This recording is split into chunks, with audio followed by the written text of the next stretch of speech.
तो क्या आप सभी जानते हैं यहाँ पे कल ही आपका इंग्लिश का एग्जाम खत्म हो चुका है, लेकिन परसों आपका फिर से फिजिक्स का एग्जाम है। तो बहुत सारे बच्चे ऐसे होंगे जिन्होंने अभी तक कुछ भी नहीं पढ़ा होगा या फिर कोशिश करी होंगे पढ़ने की। देखो मैं आपको यहाँ पे टोटली 2 पेपर सजेस्ट करने वाला हूँ और ये 2 पेपर ऐसे होने वाले जिनके अंदर आप यहाँ पे टोटल 60-65 मार्क्स स्कोर कर सकते हैं। मैं अप्रॉक्सीमेटली आपको श्योरिटी गारंटी देता हूँ, हाँ भाई आप स्कोर करोगे। ये वो क्वेश्चन नहीं है जो आपको बोलेगा टॉप 40 क्वेश्चन ये करके जाओ, नहीं। सारे के सारे क्वेश्चन अप्रॉक्सीमेटली इंशाल्लाह मैं यहाँ पे सॉल्व करके दूंगा। अगर सॉल्व नहीं करके दूंगा तो आपको स्टार्टअप करके दूंगा, यानी आपको ये भी बताऊंगा आपकी प्रॉब्लम सॉल्व अप्रोच क्या रहनी चाहिए। सो वीडियो को बिल्कुल भी स्किप मत करना, वीडियो काफी ज्यादा इंपॉर्टेंट होने वाला है। वीडियो को स्टार्ट करने से पहले आप सभी बच्चे जानते हैं जो मेरे साथ व्हाट्सएप पे जुड़े हैं उनको पता है कि आपको सेक्शन बी एंड सी के एडिशनल इंपॉर्टेंट क्वेश्चन व्हाट्सएप पे मिलते हैं। तो आज आप व्हाट्सएप ज्वाइन करो, लिंक आपको डिस्क्रिप्शन में मिल जाएगी, मेरा नंबर भी वहीं पे मिल जाएगा। चलिए वीडियो को स्टार्ट करते हैं। फर्स्ट ऑफ ऑल हम यहाँ पे सेक्शन बी की तरफ मूव करेंगे, बिकॉज सेक्शन ए भी इंपॉर्टेंट होती है लेकिन बच्चे उतने ज्यादा कंसिडर नहीं करते, तो आपके बेसिस पे यहाँ पे सेक्शन बी पे जाएंगे। लेकिन उसके अलावा मैं आपको कहना चाहता हूँ जो मैं क्वेश्चन बताऊंगा इस पेपर के वो कर लो। उसके अलावा मैं आपको इसी वीडियो में कुछ एडिशनल क्वेश्चन सजेस्ट करने वाला हूँ इंशाल्लाह, जिससे आप यहाँ पे 60-65 स्कोर कर सकते हैं। मैंने जितने भी पेपर क्लास 12 के बने 11th के सारे बोर्ड एग्जाम के साथ मैच हुए, यानी हर एक पेपर में 50 एवरेज मेरा रहे, 50 मार्क्स मेरा आता ही आता है। इंशाल्लाह इसमें भी आएगा। वीडियो को फर्स्ट ऑफ ऑल हमारे पास है यहाँ पे सेक्शन बी, जिसके अंदर हमारे पास पहला क्वेश्चन है, write the formula for the equivalent capacitance when two capacitor are connected in series. आपको सिर्फ यही पढ़ाया जाता है when two capacitor are connected in series or in parallel, लेकिन आपको ये नहीं कहा जाता भाई हमने ये फार्मूला ड्राइव किया। बहुत सारे स्कूल में कहा जाता है लेकिन कॉमन यहाँ पे यही होता है। देखो यहाँ पे क्या होता है हमारे पास, मैं आपको दोनों पैरेलल भी बताऊंगा और सीरीज भी बताऊंगा। फर्स्ट ऑफ ऑल उतने ज़्यादा दिस टाइम मेरे पास इतने ज़्यादा इक्विपमेंट्स नहीं, बट जितना मुझसे हो सकता है मैं उतना आपके लिए यहीं पे कर लेता हूँ, यहीं पे समझाता हूँ। अगर हम बात करें यहाँ पे कैपेसिटेंस सीरीज, जिसके अंदर हमारे पास क्या होता है V1 एक होता है, V2 होता है एंड V3 होता है। तो हमारे पास V1 की वैल्यू होती है क्या अपान C1, सिमिलरली हमारे पास V2 की वैल्यू होती है क्या अपान C2, और ऐसे ही हमारे पास V3 की वैल्यू हो जाती है हमारे पास क्या अपान C3। जब ये हो जाएगा एक सेकंड उसके बाद हमारे पास क्या हो जाता है V की वैल्यू हमारे पास होती है V1 plus V2 plus V3, ठीक है। अब ये हमारे पास किसकी वैल्यू है, हमारे पास है V की वैल्यू जो किसके इक्वल है V1 plus V2 plus V3। तो हमारे पास क्या हो जाएगा यहाँ पे जो हमारे पास ऊपर था V1 किसके, जो हमारे पास ये था कौन सा ये V1 इक्वल्स क्या किसके इक्वल था क्या अपान C1 प्लस क्या अपान C2 देन क्या अपान 3, ठीक है। तो आपने क्या करा है नेक्स्ट स्टेप में आप यहाँ पे देखो क्या करिए, बहुत ही ज़्यादा इजी क्वेश्चन है, बस आपने सोच ध्यान रखना है। देखो क्या अपान C1 इक्वल्स टू क्या अपान C1 प्लस क्या अपान C2 प्लस क्या अपान C3। जब आप ये करेंगे नेक्स्ट स्टेप में आपने क्या करना है, आप सभी को पता है यहाँ पे आपका सिमिलरली एज इट इज क्या अपान C आएगा इक्वल्स टू क्या को आपने बाहर निकाला, अंदर आपके पास क्या बचेगा 1 अपान C1 प्लस 1 अपान C2 प्लस 1 अपान C3, ठीक है। तो यही बचा। जब यहाँ पे ये बचा आपको पता है क्या और क्या से क्या कैंसिल हो गया, हमारे पास क्या आ जाएगा यहाँ से 1/c equals to 1 upon C1 1 upon C2 1 upon C3। यही आपका यहाँ पे सॉल्व किया कौन सा वाला कैपेसिटर इन सीरीज। अगर आपको पैरेलल वाला आता है देखो पैरेलल वाला भी काफ़ी ज़्यादा इजी क्वेश्चन, वो भी आपको यहीं पे दिखा। तो हमारे पास क्या होता है क्या इक्वल्स टू क्या 1 प्लस क्या 2 प्लस क्या 3, ये 2 एंड 1 मेरे को लगाना है बोल के, ठीक है। तो उसके बाद हमारे पास क्या होता है CV किसके इक्वल होता है हमारे पास CV equals to C1V plus C2V plus C3V, ये इसके इक्वल हो जाए। आफ्टर दैट हमारे पास क्या हो जाता है यहाँ पे CV इक्वल्स टू, यहाँ से हमारे पास कॉमन क्या निकलेगा, यहाँ से फिर हमारे पास कॉमन निकलेगा V को हमने बाहर निकाला, अंदर बचेगा C1 plus C2 plus C3। अब देखो यहाँ से V से भी कैंसिल हो गया, हमारे पास किसके इक्वल हो गया C किसके इक्वल बचेगा 7 प्लस C2 प्लस C3। इसलिए दोनों के दोनों क्वेश्चन यहाँ पे सॉल्व हो गए। यानी अगर आपको ये भी पूछा जाता है कौन सा वाला क्वेश्चन, अगर आपको पूछा जाता है ड्राइव करो फार्मूला को, जब एक कैपेसिटर जो है 2 कैपेसिटर कनेक्टेड है किसमें कनेक्टेड है सीरीज में, ठीक है। तो आप वो वाला ड्राइव करेंगे जो मैंने आपको कहा पहले। लेकिन अगर आपको यहीं पे आता है पैरेलल तो आप पैरेलल वाला ड्राइव करें, मतलब कितना ज़्यादा इसी क्वेश्चन है, कोई यहाँ पे सोचने वाली बात नहीं है।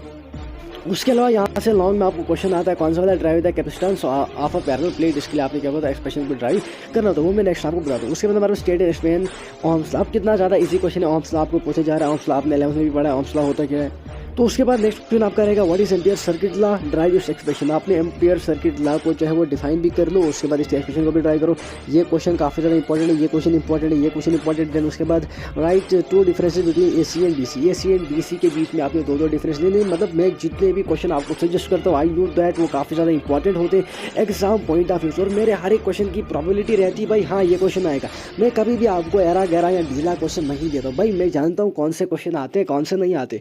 जो आपको टॉप 40 कहते हैं 50 कहते हैं, they don't have their on sense, नहीं उनको खुद की सेंस और नहीं आप बच्चों के पास सेंस है। मैं आपको इसलिए कह रहा हूँ बिकॉज आप ही इन चीज़ों के बारे में अवेयर हो जाओ यार। क्लास 12th है, आपको पता होना चाहिए। दिस टाइम आप 12th पास कर रहे हो भाई, खत्म हो रही है आपकी 12th, लेकिन आपको अभी भी नहीं पता भाई हमें जाना कहाँ है और हम कहाँ जा रहे हैं। किसी को नोट्स से, मेरे पास अपने टाइम की कॉपी पड़ी है और उसके अलावा बहुत सारे मेरे स्टूडेंट्स की भी मेरे पास कॉपी पड़ी है। जिसको भी चाहिए बहुत ज़्यादा इफेक्टिव एंड इन्फॉर्मेटिव नोट्स है वो यहाँ पे ले सकता है और वहाँ से पढ़ सकता है। उसके बाद व्हाट इज एडी करेंट, इसकी आप डिफाइन कर लेना, मे बी 1 मार्क्स में आपको पूछा जा सकता है। उसके बाद मेंशन टू इट्स एप्लीकेशन को आप लीव भी कर सकते थे।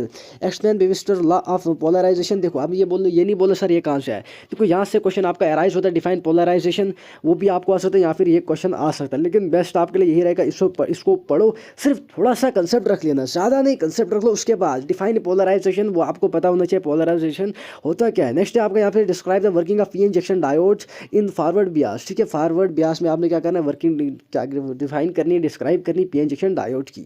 हमारे पास क्या होता है, देखो इसके अंदर आपके सेमीकंडक्टर से ये क्वेश्चन है जिसके अंदर आपका हाफ वेव रेक्टिफायर आता है, फुल वेव रेक्टिफायर आता है, एक्सट्रिंसिक सेमीकंडक्टर आता है, इंट्रिंसिक सेमीकंडक्टर आता है।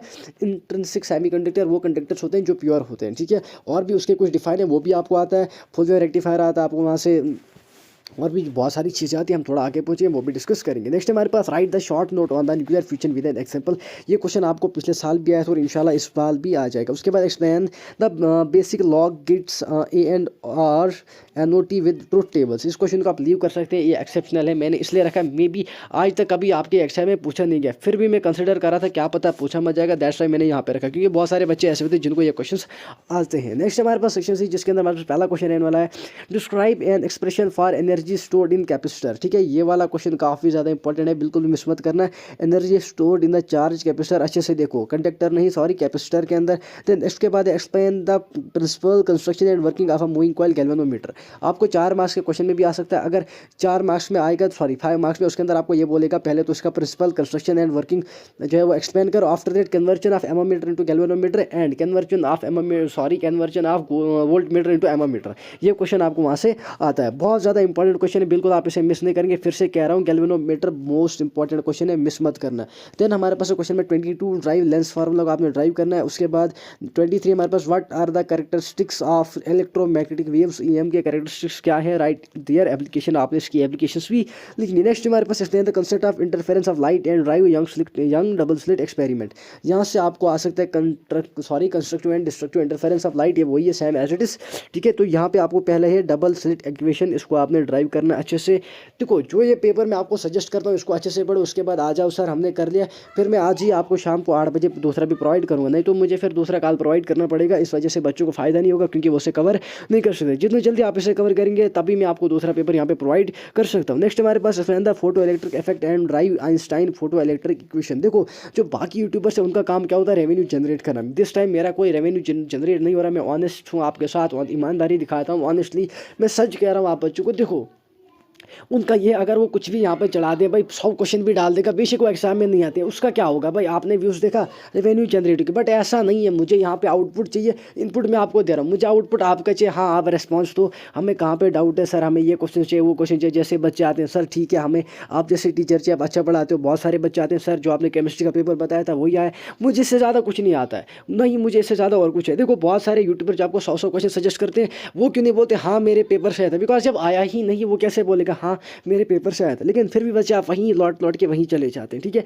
उसके बाद नेक्स्ट क्वेश्चन आपका रहने वाला state the basic postulates of bore atomic model, drive the expression for the radius of N orbit with the hydrogen atom, काफ़ी ज़्यादा इंपॉर्टेंट क्वेश्चन है, बिल्कुल भी मिस मत करना। नेक्स्ट हमारे पास write a short note on semiconductors and their types, ठीक है। सेमीकंडक्टर्स पर शॉर्ट नोट लिखो जिसके अंदर प्योर सेमीकंडक्टर्स आते हैं, इम्प्योर आते हैं, जो मैंने आपको पहले ही कहा था। उसके बाद नेक्स्ट हमारे पास describe the principle and working of nuclear reactor with a लेवल डायग्राम, इसको देख लो, अगर कर सकते हो इस क्वेश्चन को कर लो, अगर नहीं कर सकते आप इसे मिस कर सकते हैं, लेकिन जो बाकी उन्हें बिल्कुल भी मिस नहीं करना। उसके बाद नेक्स्ट हमारे पास सेक्शन डी जिसके अंदर पहला क्वेश्चन हमारा रहने वाला state and prove Gauss law in electrostatic, ठीक है। गॉस लॉ का आपने क्या करना है, स्टेट इसे करो, ये कहता है कि आफ्टर दैट इसके एक्सप्रेशन को ड्राइव करो, then use it to derive the electric field due to an uniform charge spherical shell. इस चीज़ में इसको यूज़ करो। आफ्टर ये आपने पढ़ा है, अगर किसी बच्चे ने नहीं पढ़ा है, मेरे पास कॉपी पड़ी है, उसके फ़ोटोज़ उसके PDF मैं आपको सेंड करूँगा। देखो मैं अपनी तरफ से किसी भी बच्चे को कमी नहीं रखता हूँ, लेकिन बच्चे पढ़ने वाले नहीं, मैं क्या ही कर सकता हूँ। हाँ, अब जो पढ़ने वाला है वो मुझे व्हाट्सएप पे आता है, मैसेज करता है, वो इतने ज़्यादा क्वेश्चन भी बोलता है, सर फलाना क्वेश्चन, ये क्वेश्चन, वो क्वेश्चन, मैं खुद तंग आ जाता हूँ। बट मैं ये कहता हूँ यार कोई बात नहीं है, ले जा यार, ये पढ़ेगा, मुझे कुछ नहीं चाहिए। अगर 10 ही बच्चे 20 ही बच्चे थे, दैट्स एनफ फॉर मी, मुझे उससे ज़्यादा कुछ नहीं चाहिए। उसके बाद नेक्स्ट क्वेश्चन हमारा यहाँ से रहना, explain Faraday law of electromagnetic induction. Faraday law of electromagnetic induction को आपने एक्सप्लेन करना है। Then derive the expression for EMF induced in the coil rotating in the magnetic field. अब देखो क्या होता है, बहुत सारे इसके अलावा भी इंपॉर्टेंट क्वेश्चन है, लेकिन एक पेपर तैयार करते समय वो क्वेश्चन मिस हो जाते। क्यों? जब आपका बोर्ड का एग्जाम आता उसके अंदर वो इंपॉर्टेंट क्वेश्चन होते नहीं जो आपको सालों साल लगते हैं। हाँ, ये क्वेश्चन आएगा, लेकिन वो नहीं आता। उसके पीछे रीज़न यही होता है, उस टाइम मिस करना पड़ता है, बिकॉज एक पेपर बनाते समय ऐसी क्रिएटिविटी चाहिए, दैट्स वाई हमें वो क्वेश्चन वहाँ पे मिस करने होते हैं। नेक्स्ट हमारा यहाँ से explain the principle of working and construction of transistor, draw and explain the 6 characteristic of transistor in common emitter configuration. देखो यहाँ से आपको कौन सा वाला क्वेश्चन आ सकता है, यहाँ से आपको क्वेश्चन आ सकता है वर्किंग का PN junction diode in reverse Beas and also in forward Beas, और उसके कैरेक्टरिस्टिक भी आपको लिखने हैं। ये भी क्वेश्चन एक्सेप्शन आप इसे मिस भी कर सकते हैं, लेकिन जो मैं आपको क्वेश्चन अलग आप सजेस्ट करने वाला हूँ उनको बिल्कुल भी मिस मत करें। जिसके अंदर आपका फर्स्ट ऑफ ऑल पहला क्वेश्चन जो मैं आपको रखता हूँ वो आएगा TIR total internal reflection, then उसके बाद आपका कंपाउंड माइक्रोस्कोप आ गया। आफ्टर हमारे पास नेक्स्ट क्वेश्चन जो आएगा हाइगन्स प्रिंसिपल हो गया। हाइगन्स प्रिंसिपल काफ़ी ज़्यादा इंपॉर्टेंट क्वेश्चन, आप इसे बिल्कुल भी मिस नहीं करेंगे। लेंस मेकर फार्मूला काफ़ी ज़्यादा इंपॉर्टेंट क्वेश्चन होने वाला, आप उसे मिस नहीं करेंगे। लेंस मेकर फार्मूला, देन उसके बाद आपका होगा यहाँ पे क्वांटाइजेशन ऑफ चार्ज, पोलराइजेशन आप उसे पढ़ेंगे। उसके बाद आप पढ़ेंगे डाइपोल मूवमेंट, इलेक्ट्रिक डाइपोल। उसके बाद इलेक्ट्रिक फ्लक्स, उसके एक्सप्रेशन भी आप पढ़ेंगे। उसके बाद आप पढ़ेंगे E due to electric field due to plane sheet of charge. जिस बच्चे ने पढ़ा होगा उसको पता है सर कहाँ से क्वेश्चन कह रहे हैं, प्लेन शीट ऑफ चार्ज, ये एक्सप्रेशन पढ़ लेना, ठीक है। देन आफ्टर इट में भी आपके बहुत सारे क्वेश्चन यहाँ पे रहते हैं। जो भी रहेगा इक्विपोटेंशियल सर्फेस आप कर लो, इक्विपोटेंशियल सर्फेस आपको बिल्कुल भी मिस मत करना, काफ़ी ज़्यादा क्रूशियल है। हाँ, एक क्वेश्चन और मेरे को याद आया, वो आ गया आपका ड्रिफ्ट वेलोसिटी, कौन सा, D वेलोसिटी, ठीक है। देखो मैं चाहता मैं आपको सारे के सारे क्वेश्चन यहीं पे सॉल्व करके बताता हूँ, इतने अच्छे तरीके से बताता कि बच्चों को यहाँ पे इसलिए यहीं पे पता लग जाता। लेकिन बच्चे वीडियो को देखते नहीं, तो एक दो बच्चों के लिए मैं करता भी, लेकिन वो बच्चे भी कौन सा बोलते हैं सर हाँ आप करो। उसके बाद आप यहाँ पे पढ़ेंगे रेसिस्टिविटी क्या होता है और उसके फैक्टर्स क्या होते हैं। देन आफ्टर इट आप यहाँ से कर लेना डिफाइन सेल, उसके बाद टर्मिनल वोल्टेज, उसके बाद आप किरचॉफ लॉ भी कर लेना, किरचॉफ लॉ और व्हीटस्टोन ब्रिज भी कर लेना, एक्सेप्शन है। हाँ, उसके बाद बायोट-सवार्ट लॉ कर देना। बायोट-सवार्ट लॉ काफ़ी ज़्यादा इंपॉर्टेंट क्वेश्चन होने वाला है, आप इसे बिल्कुल भी मिस नहीं करेंगे, ठीक है। तो ये कुछ क्वेश्चन थे जो मैंने आपको बता दिए। उसके अलावा अगर कोई मेरे पास और क्वेश्चन होगा, मूविंग कॉइल ऑफ गैल्वेनोमीटर, देखो जो मूविंग कॉइल ऑफ गैल्वेनोमीटर वो मैंने आपको बोला था वो काफ़ी ज़्यादा इंपॉर्टेंट क्वेश्चन है, उसको मैं यहीं पे आपको ड्राइव करके बताता हूँ। देखो फर्स्ट ऑफ ऑल हमारे पास होता है वेट, हमारे पास होता है टाउ मैक्स, जो कि किसके इक्वल होता है, BINA साइन थीटा। अब देखो जो पढ़ने वाला बच्चा होगा, मतलब काबिल बच्चा होगा, अच्छा बच्चा होगा, वो इसको किस तरीके से याद करेगा, टाउ मैक्स इक्वल्स टू बिना साइन थीटा। अब देखो इतनी ज़्यादा ट्रिक के साथ मैं आपको बता रहा हूँ, बिना साइन थीटा भाई याद हो गया। अब ऐसा नहीं ना कि मुझे पता है दिस टाइम आपको कोई यहाँ पे ज़रूरत ही नहीं है भाई साइन थीटा यहाँ पे क्या, मैं चाहता मैं आपको डायग्राम ड्रा करके बता सकता हूँ, लेकिन आपको फ़ायदा कुछ नहीं होने वाला, क्योंकि जब आपने साल भर नहीं पढ़ा आप क्या पढ़ोगे। तो इसलिए यहाँ पे बेस्ट आपके लिए यही तरीका रहेगा, टाउ मैक्स किसके इक्वल होता है, बिना साइन थीटा के इक्वल होता है। अब यहाँ पे आपको याद रखना कि थीटा की वैल्यू हमारे पास होती है 90 डिग्री। तो नेक्स्ट पे हमारे पास क्या हो जाएगा, टाउ मैक्स इक्वल्स टू बिना साइन 90 डिग्री, बिना साइन 90 डिग्री, ठीक है। टाउ मैक्स इक्वल्स टू बिना साइन 90 डिग्री। देन हमारे पास टाउ डिफेक्टिंग, जिसे मैं टाउ DEF से डिनोट करता हूँ, tau deflecting equals to tau max, ठीक है। टाउ मैक्स इक्वल्स टू हमारे पास किसके इक्वल होता है, बिना के इक्वल होता है, BINA, बिना के इक्वल, जो कि आपकी इक्वेशन नंबर फर्स्ट यहाँ से आती है। अब ये हो गया। नेक्स्ट स्टेप हम यहाँ पे करेंगे, क्या करेंगे, tau deflecting equals to tau restoring, क्योंकि यहाँ पे दो फोर्स लगती है, एक तो रिस्टोरिंग एंड एक फिर हमारे पास डिफेक्टिव लगती है। इस क्वेश्चन को देख लो यहाँ तक, उसके बाद मैं नेक्स्ट स्टेप आपको बता दूँ। नेक्स्ट स्टेप में आपने क्या करना है, हमारे पास क्या हो जाएगा, जब tau deflecting equals to tau restoring हो जाएगा, equation second from first to second हमारे पास क्या बनेगा, tau restoring is directly proportional to 5, ठीक है। अब आप सभी जानते हैं अगर हमें यहाँ से क्या करना होगा, प्रोपोर्शनलिटी का साइन रिमूव करने का, we have to put here K, तो हमारे पास क्या हो जाएगा, tau restoring equals to K into five, ठीक है, के इंटू फाइव। नेक्स्ट स्टेप हमारे पास हो जाएगा यहाँ से बिना अब टाउ रिस्टोरिंग। देखो अब हमारे पास, मैंने आपको पहले बोला जो टाउ डिफेक्टिंग है वो है टाउ रिस्टोरिंग के इक्वल। तो जो टाउ डिफेक्टिंग है वो किसके इक्वल है, बिना के इक्वल है। तो हमारे पास क्या हो जाएगा, BINA बिना किसके इक्वल हो जाएगा, के इंटू फाइव के इक्वल हो जाएगा। तो नेक्स्ट स्टेप में हमारे पास क्या हो जाएगा, फाइव को इधर लाएंगे, फाइव इक्वल्स टू बिना अपान के, BINA अपान के। देन नेक्स्ट स्टेप में हमारे पास क्या हो जाएगा, यहाँ से देखो हो गया ना बिना अपान के, तो फाइव की वैल्यू हमारे पास यहाँ से निकलेगी फाइव इक्वल्स टू GI। अब ये नहीं बोलना सर ये क्या है, देखो आपको पता नहीं लगेगा। मैं चाहता हूँ मैं अभी आपको यहाँ पे सब के सारे एक्सप्रेशन बता सकता हूँ, लेकिन आपको पता नहीं लगेगा। डायग्राम ड्रा करके बताता हूँ नेक्स्ट वाली स्लाइड में। बहुत ही ज़्यादा इजी क्वेश्चन है, मतलब आपने कुछ नहीं पढ़ना है, सिर्फ बिना याद रखो और बिना सही काम चल जाएगा। डायग्राम आपकी यहाँ पे इस तरीके की रहती है, ठीक है। थोड़ा सा मुझे जितना हो सकेगा मैं आपको यहाँ पर ड्रा करके बताता हूँ। वेट,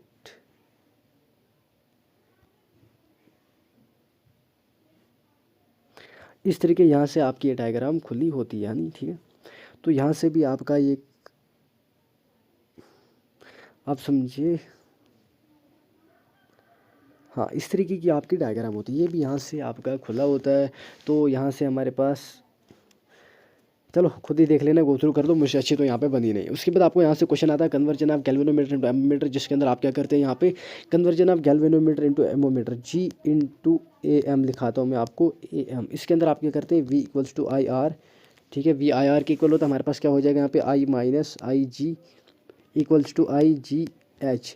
फिर आपको सिंपली से जो है यहाँ पे सिंप्लीफाई करना था। हमारे पास यहाँ पे फाइनल वैल्यू बची थी, वो बची थी हमारे पास IG capital G upon I minus IG। बस इस तरीके का आपका यहाँ पे सोल्यूशन आ जाएगा और यहाँ पे आपका क्वेश्चन यहाँ पे सॉल्व हो जाता है। फिलहाल इस वीडियो में नहीं मिलते हैं नेक्स्ट वीडियो में। इसके रिगार्डिंग कोई सभी डाउट हो कमेंट सेक्शन में जरूर बता दो। जिसको भी कोई भी प्रॉब्लम होगी मेरा नंबर दे जाओ और व्हाट्सअप की लिंक आपको डिस्क्रिप्शन में मिल जाएगी, वो ग्रुप ज्वाइन कर लो 7051093578। ये व्हाट्सअप नंबर आप मेरा रहा। जिस बच्चे का कोई भी डाउट है कमेंट में जरूर आओ, बता सकता है वो उसका क्या डाउट है, मैं उसके वहाँ पे डाउट्स कॉल्स या सॉल्व कर लूँगा। और जिसको भी कोई भी एडिशनल क्वेश्चन चाहिए 2 मार्क्स 3 मार्क्स 5 मार्क्स कुछ भी what ever he wants she wants, वो वहाँ पे आ सकता है। ही शी कोई भी हो यार, कुछ भी हो आप आ जाओ। मेरा मेन मकसद ये आप बच्चों तक अच्छे से अच्छा इफेक्टिव स्टडी मटीरियल पहुँचाना और यहाँ पे हर एक बच्चा जो अच्छे से अच्छा स्कोर करना चाहिए जो यहाँ पे आया है।